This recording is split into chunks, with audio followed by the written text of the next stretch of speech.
Elaborasa karena setiap rasa punya suara.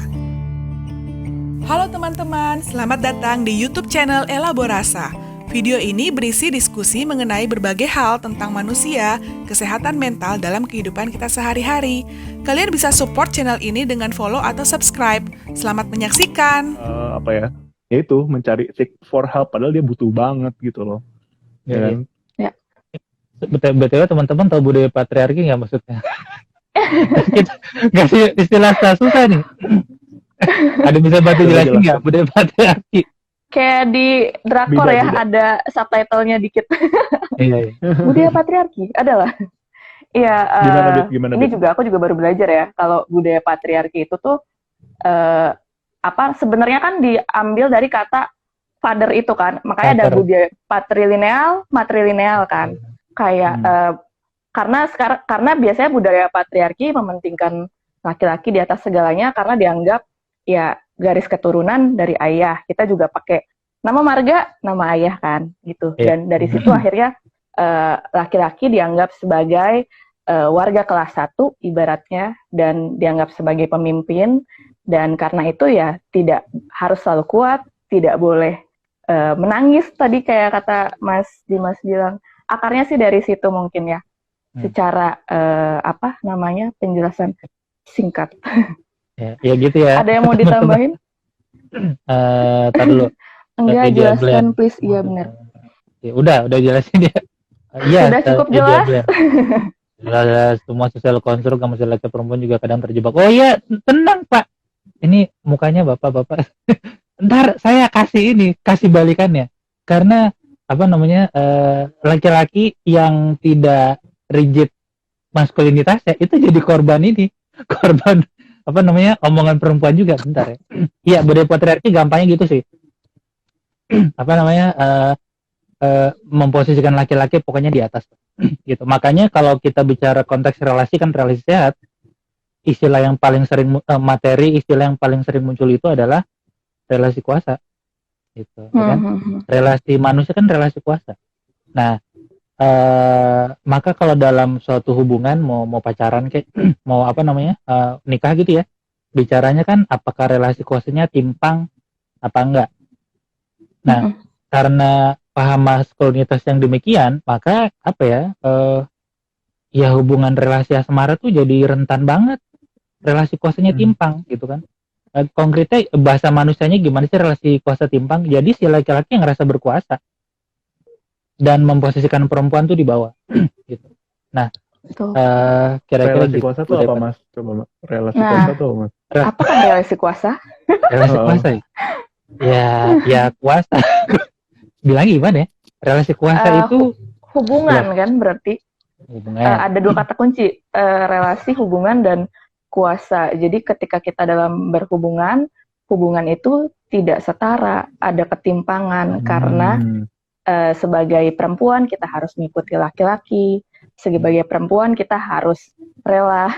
Kalau yang tadi kata Mas Dimas omongin, Mas Ari omongin tadi ya, yang soal kasus yang harus dipaksa bawa-bawa dalil itu kan gitu. Jadi ya itu hubungan yang tidak adil, hubungan yang tidak setara dalam bisa macam-macam. Hubungannya nggak cuma hubungan keluarga, nggak cuma hubungan romantis, nggak cuma hubungan pertemanan, di kantor juga banyak sebenarnya. Power relation ini. Bener, power relation gitu. Atasan bawahan gitu ya. Jadi gitulah. Yes, power relasi kuasa. Betul. Tapi kadang dengan adanya yang kayak tadi itu juga kayak membuat orang tuh jadi berpikir sebaliknya nggak sih, kayak nggak mungkin cewek tuh yang ngelakuin kekerasan gitu. Betul. Nah itu maksudnya pasti cowoknya nih yang jadi ininya, nggak mungkin cowok jadi korban misalkan. Kalau misalkan kayak gitu kan. Tapi padahal hal itu pun sebenarnya juga bisa aja terjadi gitu loh. Ya kan, ya tadi yang kata tadi Bida bilang bahwa feminitas maskulinitas itu bisa ada di setiap jenis kelamin gitu. Maksudnya kalau dalam salah satu tes psikologi yang mungkin orang-orang pada udah sering denger kan, MMPI gitu kan. Dalam MMPI itu sendiri pun juga bisa dinilai gitu bahwa setiap orang, mau itu laki-laki atau perempuan tuh ya pasti punya kadar feminitas atau maskulinitasnya gitu. Dan it's not bukan berarti kalau cewek yang maskulin tuh berarti kayak ceweknya tuh harus yang rambut pendek, yang sporty banget, tomboy, dan cenderung lesbi. Dan begitu juga dengan cowok yang feminim, cowoknya tuh yang melambai, yang kayak kemayu, yang sangat yang atau cenderung ke gay gitu kan. Padahal kan nggak juga gitu. Nah, itu pun juga jadi terkait dengan relasi yang tadi gitu, bahwa ya cewek pun kadang juga bisa abusive gitu loh. Yang baru-baru ini lagi hits tuh dua pasangan Johnny Depp dan itu maksudnya istrinya. Iya, ini yang bahas juga nih, jadi inget kasus Johnny Depp. Merah benar.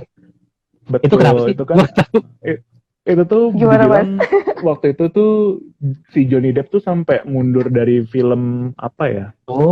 Ini Fantastic Beasts and Lalala itu karena ada kasus dengan si istrinya itu, si Amber Heard itu, yang katanya ternyata bahwa Amber Heard yang ada yang bilang sih kalau Amber Heard itu yang melakukan kekerasan dalam rumah tangganya si Johnny Depp dan dia gitu. Tapi orang-orang pada nggak percaya, nggak mungkin cowok segarangnya si Johnny Depp tuh yang jadi disakiti atau yang jadi korban gitu loh.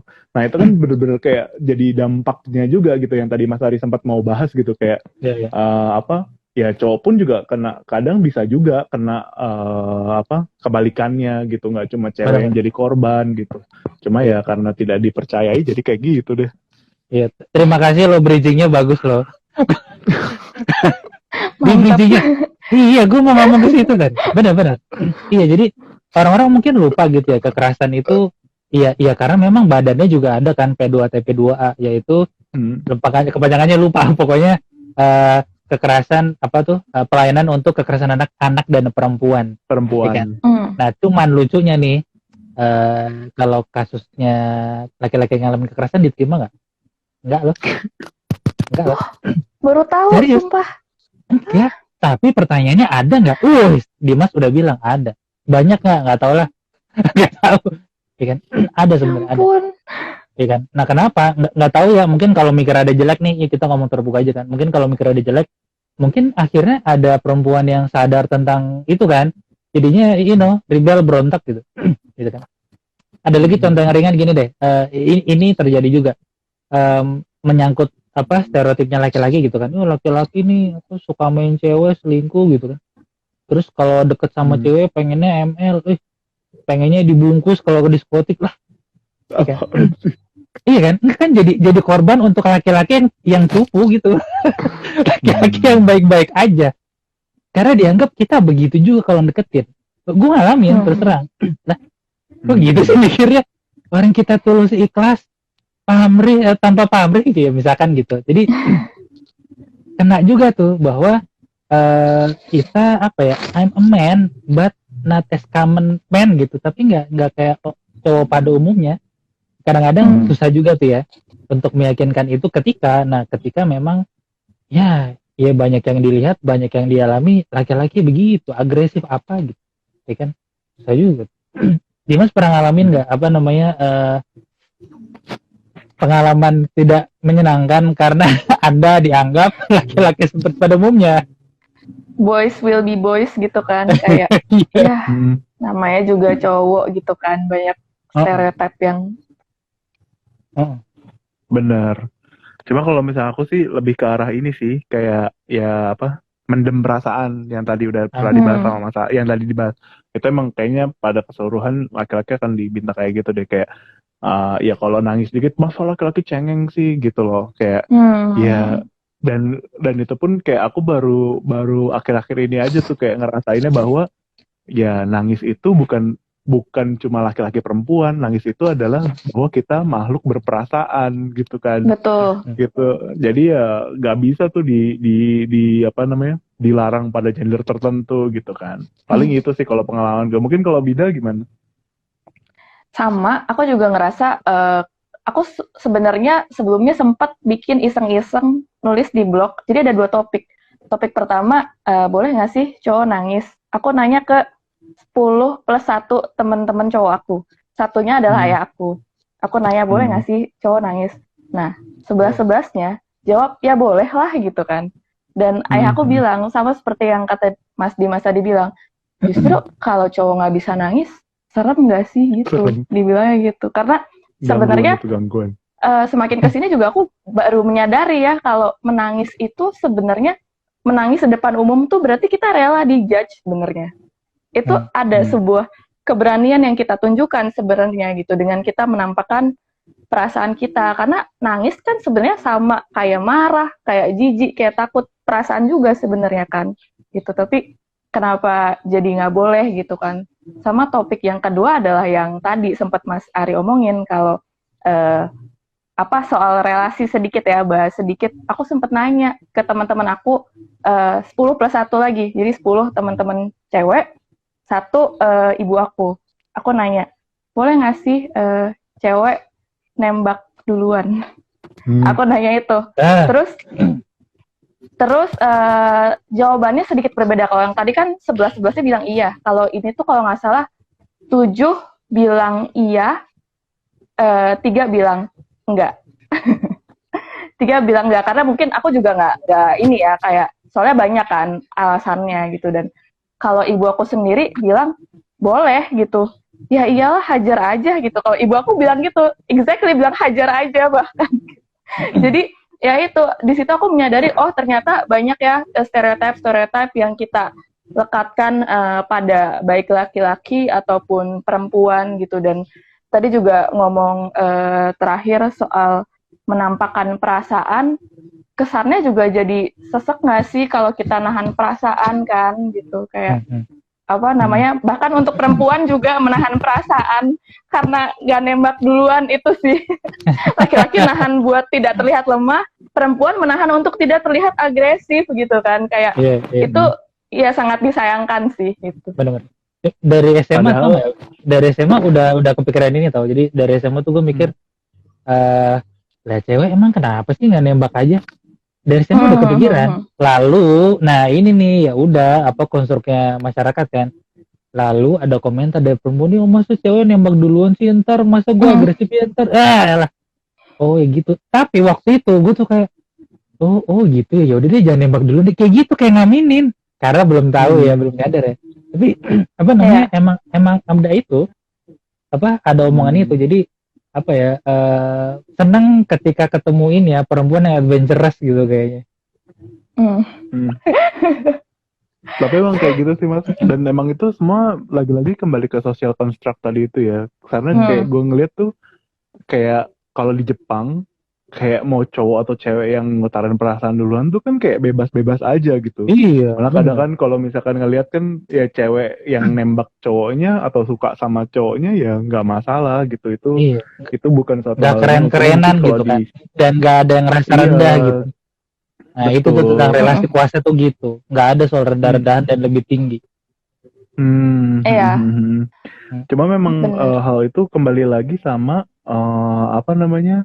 ya tadi, ya sebenarnya kita semua tuh ya sama aja gitu, maksudnya nggak ada yang memang cowok yang memang harus duluan atau cewek yang harus nunggu gitu kan, atau sebaliknya gitu, dan kadang itu kan malah jadi permasalahan tersendiri kan, karena tidak asertif atau tidak dikomunikasikan hal tersebut, masih kayak mempertahankan egonya masing-masing yang kayak ke genderannya itu tadi, dan akhirnya malah itu yang bikin problem gitu sebenarnya gitu kan.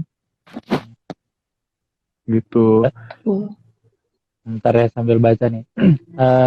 Kita baca pertanyaan dulu ya. Ini dari Nina Prasetya. How to draw a line between forgiving or continue accepting abuse? Batasnya apa nih antara maafin sama nerima abuse? Kalau aku sendiri nih ya.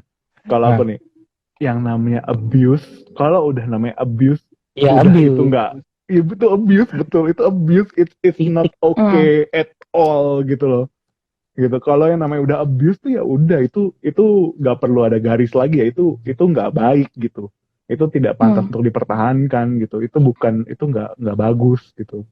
Kalau udah abuse gitu, mau bentuknya verbal, mau bentuknya seksual, mau bentuknya fisik, kalau udah abuse tuh nggak boleh dipertahankan gitu. Gitu sih kalau dari aku. Mungkin kalau dari Bida atau dari Mas Ari gimana? Mas Ari dulu. Iya. nambahin sih sekalian sih dalam konteks mungkin ini lebih pas kalau bilangnya konteksnya udah nikah ya tentang abuse nih. Mungkin orang mengira abuse atau kekerasan itu kan fisik doang gitu kan. Tapi kan sekarang ada juga kekerasan psikis dan ini udah diterima kalau mau ajuin ke polisi pengadilan tuh udah bisa. Hakim udah nerima. Adalah cerita-cerita gini di Komnas adalah gitu. Jadi apa namanya emotional abuse gitu-gitu. Tapi ada lagi ini loh financial abuse. Ada contoh nggak dinafkain gitu kan. Ada lagi kayak misalkan pengabaian, dicuekin. Itu juga masuk itu. Neglection, pengabaian lama itu tuh hitungannya abuse juga. Gitu sih. Jadi sebenarnya jadinya luas gitu konteks abuse gitu kan. Gitu sih. Terus ya udah benar sama yang Dimas bilang, abuse ya udah abuse, titik. Nggak usah dimanis-manisin gitu. Abuse ya udah abuse.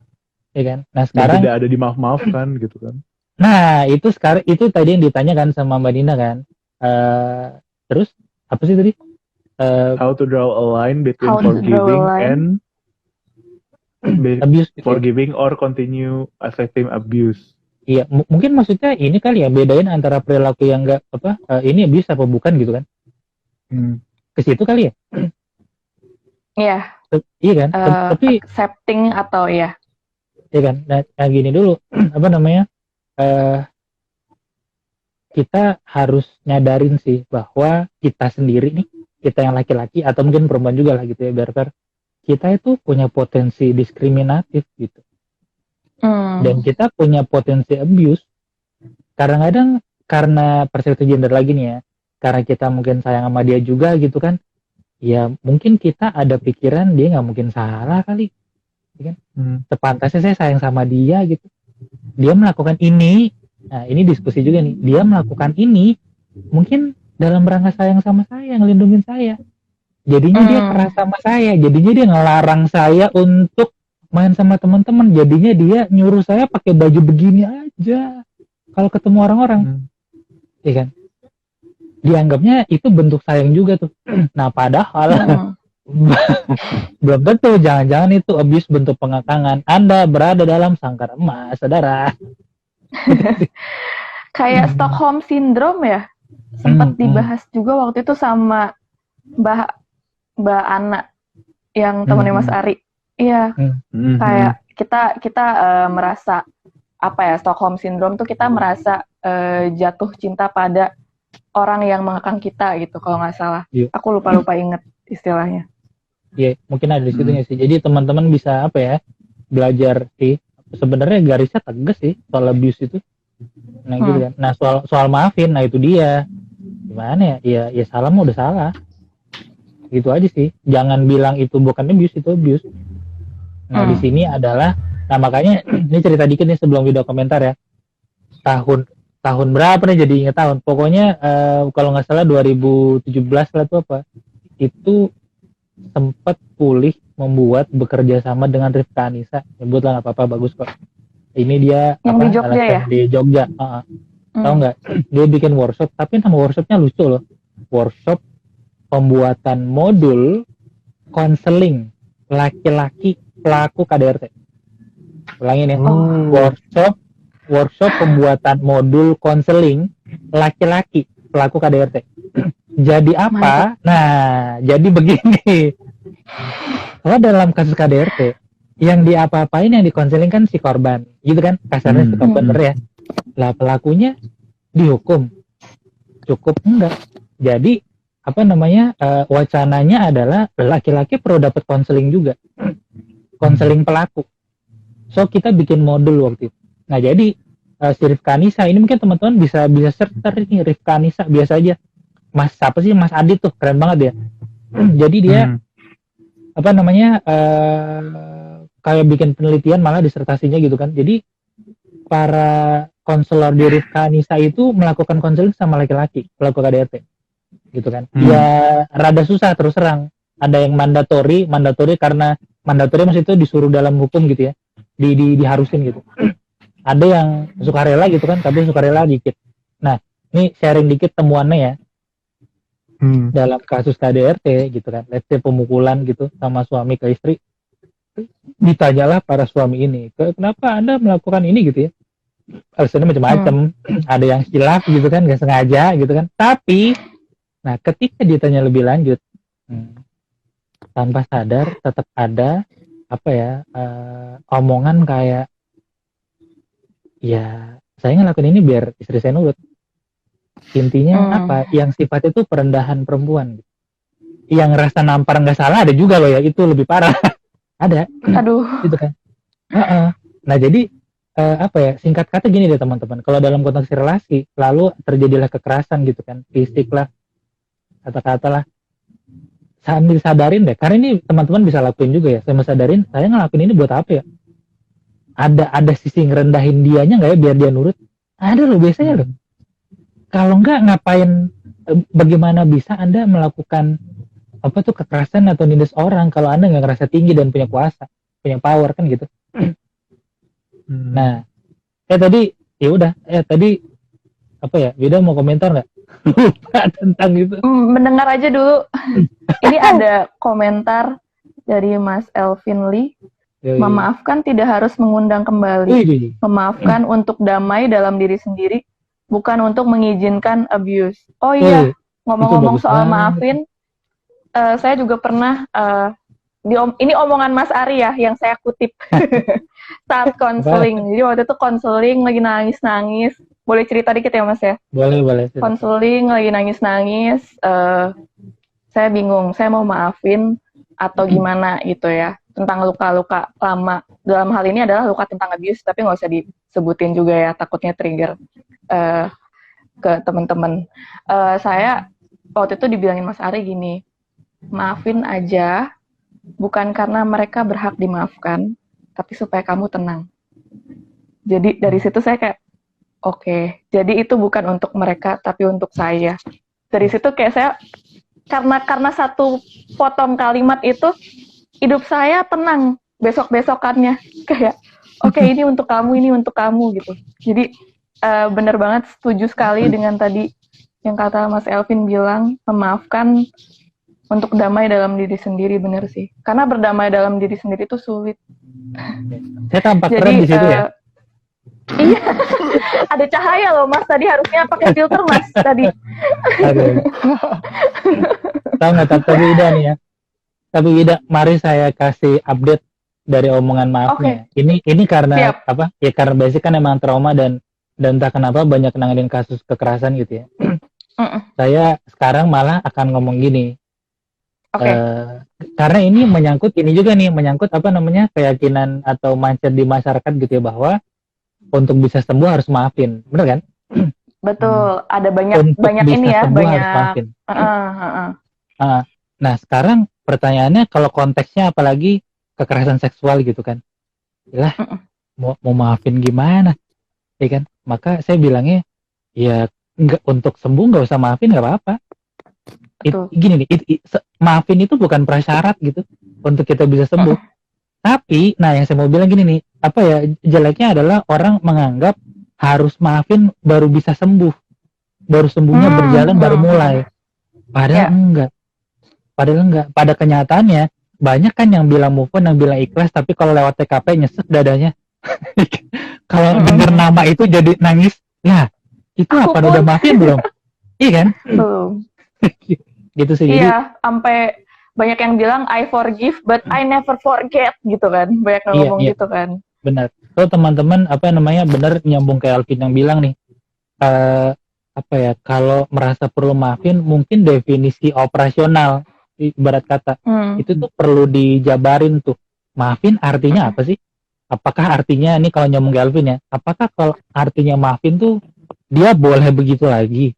Gitu kan? Apakah kalau maafin artinya saya akan beramah tamah, bersopan santun sama dia? Kan enggak ya. Maka kalau buat saya pribadi nih ya, tentang maaf sekalian sama terkait abuse, ya maafin itu buat saya meaningnya adalah ngelepasin emosi. Udah, titik sampai situ. Kalau dari situ, nah ini kejadian nih beberapa kasus KS yang lalu, Mas, saya lapor polisi nggak? Loh, Bu, Mbak, tugas saya bantu Anda biar emosinya rilis, biar Anda tenang dan bisa mikir jernih lagi. Kalau sampai titik ini Anda mikir perlu ngelaporin polisi karena apa namanya, ada yang anda merasa nggak diadilin dan apa ya, dan Anda ngerasa ada yang perlu dilindungin, oh ya itu mungkin penting buat Anda karena ngerasa ada yang perlu dilindungin, sah-sah aja gitu ya. Jadi orang nganggap kalau udah maafin tuh udah makanya mungkin buat pelaku kadang-kadang yang mengagetkan adalah, ya dia udah maafin saya, ngapain masih dilaporin? Ya, itu beda urusan coy. Beda urusan gitu. Dikira kalau maaf udah damai sejahtera sampai akhir gitu, enggak gitu. So teman-teman perlu redefine ya, maaf itu maksudnya gimana ya. Betul. Tapi itu ini juga sih apa itu, tapi ntar nggak makin jauh sama tema kita kali ini. Cuma kemarin gue dapat quote bagus gitu kan, kayak ya sebenarnya mau itu soal berdamai sama atau enggak tuh kadang orang ya kita kayak terlalu terfokus sama itu gitu ya kan ya, mau itu dengan memaafkan orang yang bikin kita dulu trauma atau apa gitu kan, atau kayak gimana gitu. Tapi di satu sisi orang tuh nggak sadar bahwa dengan adanya luka tersebut kita kan jadi lebih kuat gitu. Jadi kalau misalkan luka itu nggak bisa dihapus, tapi kekuatan itu pun juga tetap ada gitu untuk mengatasi si luka itu gitu. Dan itu yang ngebuat kita jadi lebih baik kan sebenarnya gitu. Betul. Tapi makin jauh. Termasuk rekam memori juga salah satunya adalah sarana coping saya untuk bisa pulih dan stabil. Saya anggap sebagai art terapi aja sebenarnya, karena saya awalnya memang nggak punya maksud apa-apa bikin ini, tapi saya merasa kayak tadi yang Mas Ari bilang, memang untuk bisa sembuh harus maafin dulu. Ternyata saya menemukan fakta bahwa semakin kita lampiaskan rasa yang ada dalam diri kita, semakin saya ngerasa oke, saya bisa berjarak nih sama peristiwa apapun yang menimbulkan rasa tidak nyaman di diri saya gitu. Jadi akhirnya ya udah, saya ngerasa saya punya sarana coping mechanism nih dengan rekam memori ini gitu. Jadinya semakin lama semakin nyaman curhat di akun tuyul ini gitu. ini nggak makin jauh loh, ini tuh apa namanya, kita sebagai laki-laki dan teman yang laki-laki bisa belajar dari perempuan kan, bahwa untuk apa ya, membuka diri gitu kan, untuk merasakan perasaan dan nyalurin itu sehat dan perlu. Itu nggak masalah gitu ya. Sangat tidak. Dan lewat apapun gitu, nggak mesti kayak hal-hal maco kayak olahraga apa gitu. Itu bagus gitu. Cuma it's okay kalau misalkan nyalurinnya lewat masak gitu kan, atau beres-beres rumah laki-laki itu ya nggak apa-apa gitu. Dan gue selalu salut ya sama seorang kawan, dia kebetulan ibunya usaha warteg nih. Jadi kalau dulu nih nyoban kuliah nih kan, masak apa nih bro? Dia buka kulkas, dia bikinin dia, wah itu keren banget. Sebagai cowok jago masak, the best. Mantap. Ya kan? Ini mematahkan itu juga ya, mematahkan apa namanya, soal inilah ketidaksetaraan gender lah, bahwa ya tukang nasi goreng cowok. Iya. Oh iya. Cowok. Oh iya ya, benar juga ya. Koki juga banyak kan cowok. Iya, para cep-cep cowok. Iya. Kan mau bikin rumah tangga bukan rumah makan ya. Nah, iya betul. Kenapa perempuan harus selalu bisa masak gitu? Sama-sama aja masak. Kadang-kadang GoFood gitu kan. Wah gila. Kita udah sejam lewat. Aduh gila. Ini asik banget. Bablas ya? Serius. Nggak apa-apa. Malah kalau bisa 2 jam. Nah, tapi apa namanya, pelan-pelan kita ngerekapnya. So satu-satu sharing yuk gimana kita bisa mengubah seteru jadi setara. Yaelah. Asik. Kalau gue nih, maksudnya kalau aku sih kayak lebih kayak balance sih. Maksudnya ketika perempuan itu juga minta disetarakan gitu kan. Ya ada peran dan tanggung jawab tersendiri juga di situ gitu. Maksudnya ya nggak bisa salah satu gender itu minta disetarakan, tapi maunya yang enaknya aja gitu. Tapi nggak mau mengakui tanggung jawab lain. Ya paling gampang contohnya adalah minta disetarakan, tapi kalau nggak dapat duduk ngomel gitu kan, nggak dapat duduk di transportasi publik ngomel, padahal dia sehat, maksudnya nggak hamil, nggak tua, nggak apa gitu, tapi ngomel-ngomel, masa cowok duduk sih ngebiarin cewek berdiri gitu kan, sesimpel itu gitu. Maksudnya ya kalau memang kita mau disetarakan ya ada tanggung jawab yang mengikutinya gitu, termasuk juga dalam relasi gitu. Maksudnya ya itu bahwa yang tadi itu ngena banget sih, bahwa kalaupun mau berelasi ataupun berumah tangga ya kita ngebuatnya itu rumah tangga bukan rumah makan gitu. Tidak ada satu orang yang jadi chef utamanya, yang lainnya cuma jadi konsumennya gitu, tapi sama-sama gitu. Kalau dari aku sih gitu. Mungkin yang lain nambahin. Mas Ari udah menyiapkan nih catatan. Iya. Enggak. Sepertinya. Mungkin Wida sambil dulu. ngetik tadi dia. Mas Ari gongnya kayak gongnya deh. Mas Ari Wida gongnya. dulu ya. Tapi bentar sebelum ke Wida, ini apa intermezzo dikit nih tentang yang Dimas bilang tentang apa tuh cewek duduk gitu kan. Ini pengalaman pribadi ya. Waktu zaman kereta ekonomi masih 2.000 perak. Oke. Oh iya, aku ngalamin. Aku juga tuh. Iya, yang lantainya coak-coak terus parah banget. Sampah digeser-geser ke kita tuh loh kalau nggak ngasih Iya. Yang nggak ada pagi pintunya masih ya. barengan sama ayam. Iya benar. Kalau pagi masih barengan ayam. Iya, ini kejadian kan habis pulang dari Pinangsia, dari kota. Terus lagi capek banget kan, terus ya udah dudukan tiduran merem. Di depan ada seorang perempuan, Mbak. Oke. Terus dia duduknya tuh kayak apa sih, agak gini kan, terus kayak aduh gitu. Itu lama, gue diemin dulu. Elah, terus orang-orang udah mulai ngeliatin. Ya Mbak, duduk aja Mbak. Kayak gitu.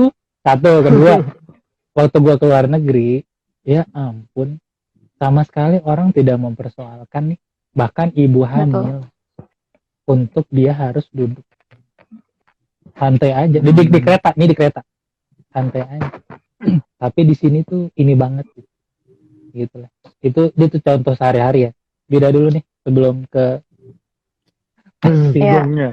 Saya mengamini juga sebenarnya bagaimana cara mengubah seteru menjadi setara. Saya pernah baca buku. Ini antropolog yang menyarikan kesimpulan ini. Ternyata di berbagai negara, katanya banyak negara yang lebih makmur, negara yang lebih maju ketika terjadi kesetaraan gender. Kenapa? Karena perempuan dan laki-laki sama-sama cari uang, perempuan dan laki-laki sama-sama mengerjakan pekerjaan domestik, kerjaan rumah jadi efisien, bisa fokus kerja gitu. Bisa sama-sama merawat anak, membesarkan anak, mendidik anak, sampai akhirnya anaknya jadi orang gitu kan. Jadi cara mengubah seteru dan seteru menjadi setara adalah sadari aja kalau kita ini semua punya job desk sebagai manusia. Kita sedang berbagi tugas. Jadi kita sama-sama berbagi peran, sama-sama saling memudahkan, dan jangan takut terlihat lemah, dan jangan takut juga untuk terlihat kuat sih menurut aku. Jadi kita sama-sama saling bantu aja. Itu dari aku. Silakan Gong. Gak Gong lah. Gongnya pertanyaan terakhir buat kita semua antara. Mantap. Ada 2. Dibalik ya. Pernyataan jadi pertanyaan. Oke. Ada 2 nih, mau sharing 2 hal. 1, ini nyambung ke Dimas ya, bahwa terutama laki-laki nih dalam konteks maskulinitasnya gitu ya. Si para lelaki ini, nggak apa-apa kan laki-laki ngomong laki-laki kan, nggak usah marah. Enggak. Ngomong cowok soalnya. Kita tergoda. Terus terang gue juga ngalamin, kita tergoda untuk pakai posisi kita nih sebagai cowok kalau berantem, ya kan? Gitu. Ngaitin kita ke konteks agama, ngaitin kita ke konteks budaya. Tapi kalau kita bicara pemimpin dan penguasa, kan jadinya ngambil enaknya aja kan. Kita jalanin hak doang gitu, tapi nggak jalanin kewajiban, which is ngelindungin, ngayomin dan segala macam. Itu sih, jadi mungkin buat refleksi pribadi sama temen-temen cowok gitu kan, jangan pakai argumen agama budaya tentang cowok kalau pas lagi berantem doang. Aturan pas kondisi normal juga dipakai. Ya. Makanya kan pas kondisi kritis doang. Saya cowok. Capek. Sedih juga gitu dengernya sebagai cowok gitu, sedih serius.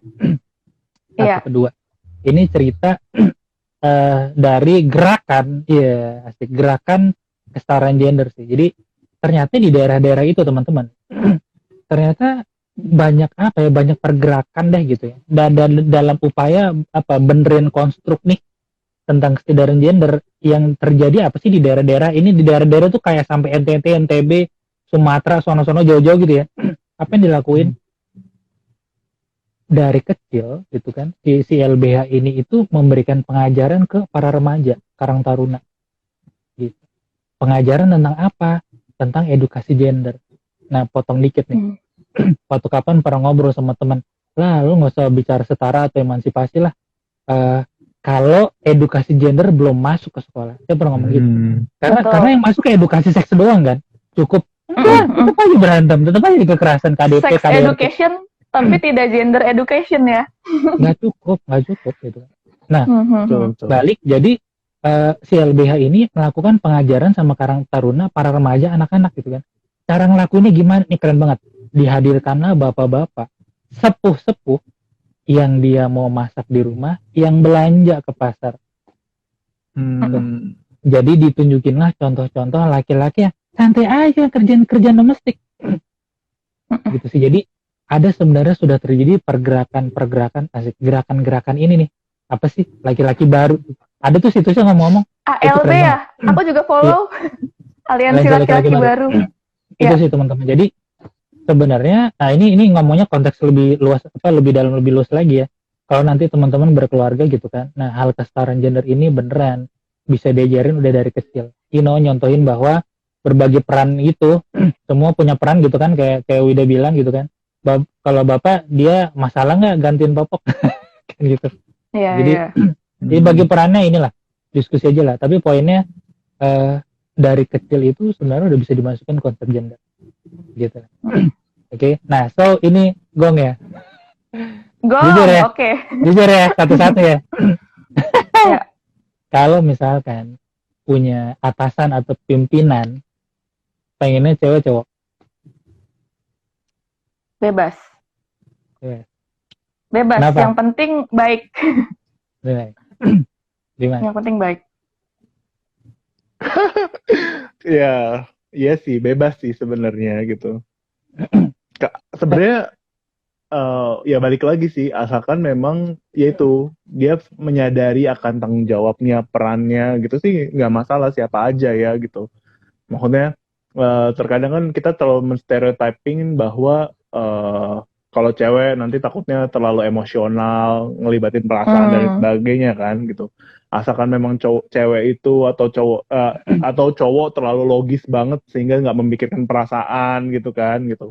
Ya asalkan ketika memang dia sudah ada di posisi pimpinan dan memang dia bisa menyeimbangkan itu gitu, sebenarnya nggak masalah sih siapapun gitu, baik cewek atau cowok gitu. Iya.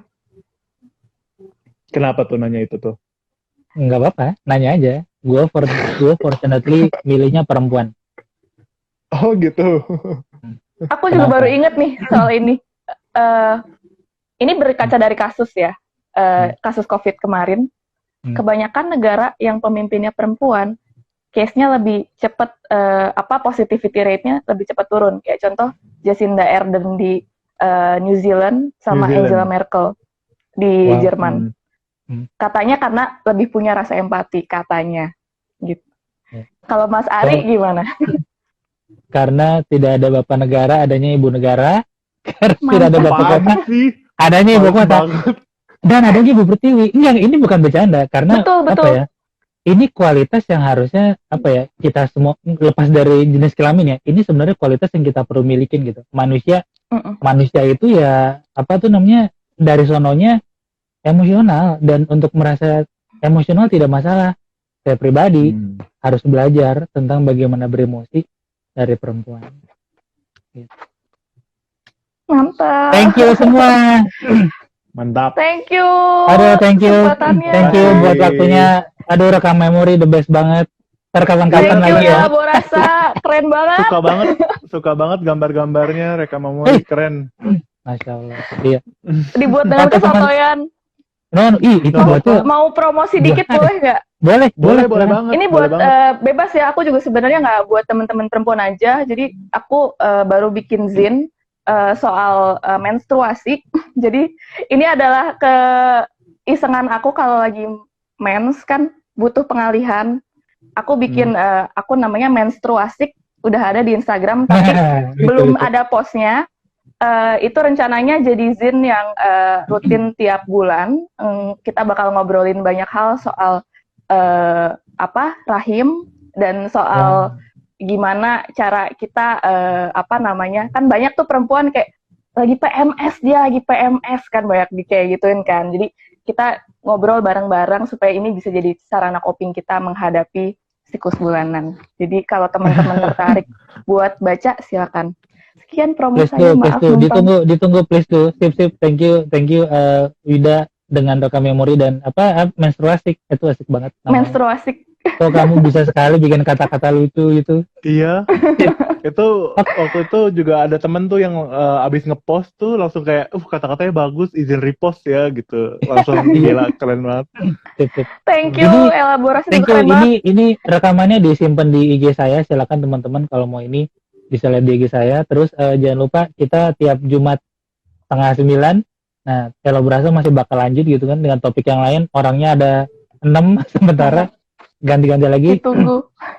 Yes, ya udah kita have fun. Bikin wawasan kita tentang casement tambah luas gitu ya. Semoga teman-teman tambah humanis. Nah, makanya nih tentang tema kali ini dan tentang kenapa belajar dari perempuan. Karena tiap rasa punya suara. Mantap. Bye-bye. Thank you. Bye. Sehat. Aku Liv ya. Bye. Yuk. Terima kasih buat kamu yang sudah nonton. Kalian bisa kasih like, tulis di kolom komentar jika ada pertanyaan, cerita, atau saran tentang topik yang sudah kita bahas tadi. Atau bisa juga kasih masukan tema apa yang ingin kita diskusikan bersama di tayangan berikutnya. Sampai jumpa di elaborasi selanjutnya.